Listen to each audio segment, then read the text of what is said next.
સાબરકાંઠા જિલ્લાના દેરોલ ગામ સ્થિત તિરુપતિ ઋષિવન ખાતે ગ્રીન ગ્લોબલ બ્રિગેડ અને અસ્મિતા ફાઉન્ડેશન દ્વારા આયોજિત પ્રાકૃતિક કૃષિ ખેડૂત સંમેલનમાં રાજ્યપાલ આચાર્ય દેવવ્રતે ખેતી અને પર્યાવરણના જતન માટે મક્કમ નિર્ધાર વ્યક્ત કર્યો હતો। આ ભવ્ય સંમેલનમાં રાજ્યપાલે રાસાયણિક ખેતીના ગંભીર દુષ્પરિણામો સામે લાલબત્તી ધરતા જણાવ્યું હતું કે ગુજરાતમાં અત્યાર સુધીમાં 8 લાખથી વધુ ખેડૂતો દેશી ગાય આધારિત પ્રાકૃતિક ખેતીના મહાઅભિયાનમાં જોડાઈ ચૂક્યા છે, જે પરિવર્તનની દિશામાં એક મોટું કદમ છે।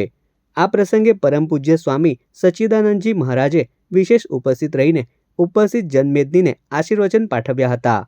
સંસ્થાના ટ્રસ્ટીઓ અને સ્વામી સચ્ચિદાનંદજી દ્વારા રાજ્યપાલનું પ્રાકૃતિક કૃષિના ભીષ્મ પિતાનો ખિતાબ આપી વિશેષ સન્માન પણ કરવામાં આવ્યું હતું।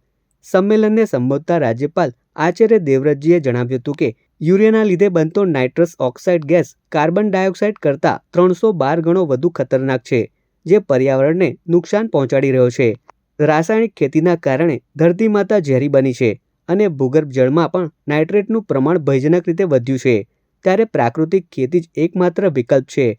સમગ્ર કાર્યક્રમ દરમિયાન એક ઉમદા નિર્ણય લેતા રાજ્યપાલે પ્રાકૃતિક ખેતી મિશન માટે મળેલી ₹1,11,111ની રાશિ સ્થળ પર જ ગંગા સ્વરૂપા બહેનોના કલ્યાણ અને તેમના બાળકોના શિક્ષણ માટે અર્પણ કરવાની જાહેરાત કરી હતી।